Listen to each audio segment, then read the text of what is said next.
probably interested in anything new at NAMM, which is always nice. And I've been coming to NAMM now for, I don't know, 35 years, something like that. And every now, as the years went on, I've had some great opportunities to work with various companies, and they make anything I want. It's amazing. It's great.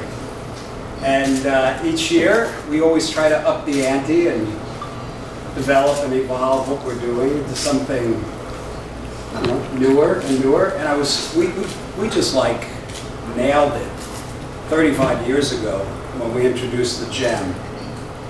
The Gem was a very peculiar guitar when it came out. I mean, if you can imagine, if you're sort of like a respectable company like Hoshino, and some crazy 25-year-old pseudo rock star comes along and says, yeah, you can make me a guitar, but it has to be fluorescent colors, and I'm going to put a monkeygrip handle in it, So they were scratching their head wondering, what is this guy out of his mind?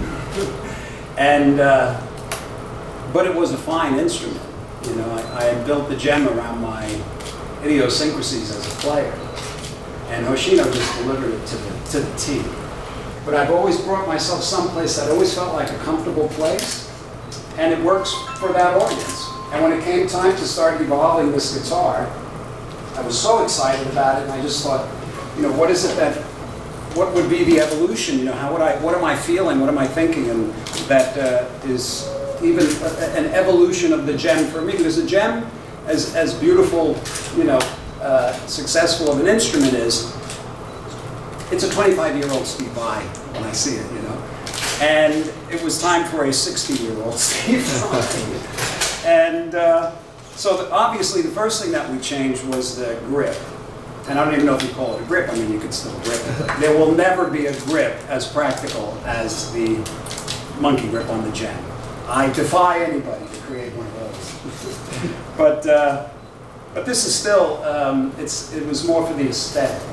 And they started coming up with designs, and then, we started playing with them, and eventually, this pedal design, P-E-T-A-L, like a flower petal, sort of started to evolve, and there was an attraction, and you wouldn't believe how many we were looking at, different weird, and I'm like,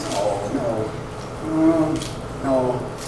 Well, that, you kind of fine-tune it, and then finally, when we decided on the two pedal grips, you would not believe how long it took me because I had like a little they sent me illustration program so I could move these things around on the months and months of sitting there and then, okay, I think I got it. Can you make this? And I get a prototype and I look at it, it's like, that's not it. And it just might have been just a little bit, until finally I was just sitting and tweaking it, driving everybody mad.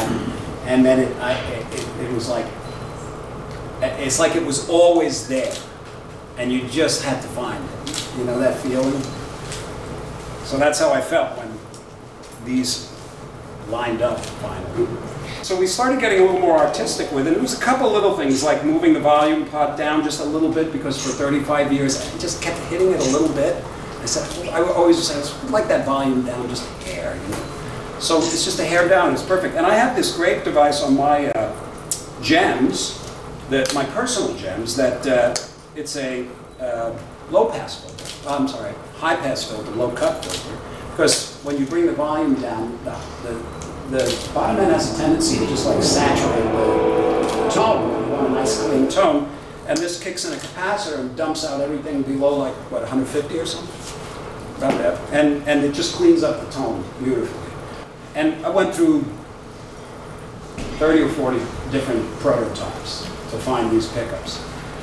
And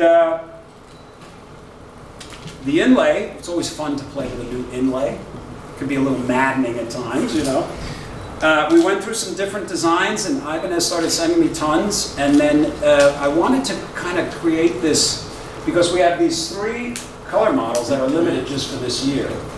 So the inlay on these 3 actually pick up the color of each guitar. and they're the same inlay, the neck, but the inlay itself is different. It's not the tree of life. And the dimensions, these dimensions to these yin and yang signs, we kind of subtly incorporated them into various aspects of the guitar to get like that, sort of like a synergy effect, you know? And so you can see it picked up in all these. You can see it picked up in these pickup covers that were designed by Mike Mesker. They're just gorgeous. If you get a chance, take a close look at these. I mean, it's glitzy, but that's what it is. And but they're just gorgeous. I mean, amazing. And I wanted to kind of smooth out the body a bit. I love the gem, but it's got the hard edges. So all the edges are beveled a bit. We beveled this back a bit, which is kind of nicer to the feel when you sit. And also beveled this a bit. This is the first time I've ever done anything like this. I didn't realize it was going to feel so nice. I would have done it 35 years ago. And something very simple, you know, magnets to hold the back plate on. You know, I mean, why didn't they ever think of this before? I mean, this guitar, you don't need to take it off. I need to take it off to change the strings because I usually have a trendsetter, but a lot of guitars that have back plates have screws. And now you'll start seeing them use magnets perhaps, because it's a good idea. And all good ideas should be shared. Only the ego believes it can own an idea. All right, and there it is, and this is the PIA, and it stands for Paradise in Art. And why did I call it the PIA? Because it's a very artistic guitar. It's kind of art, you know? And it feels like paradise to me. And also, it's the name of my wife that I've been with for 40 years. So, these guitars will probably be around perhaps long after us, but I cannot be more pleased with the response so far from the fans, from the people who have seen it, and my appreciation to all you guys for being interested here and being here today. Thank you so much.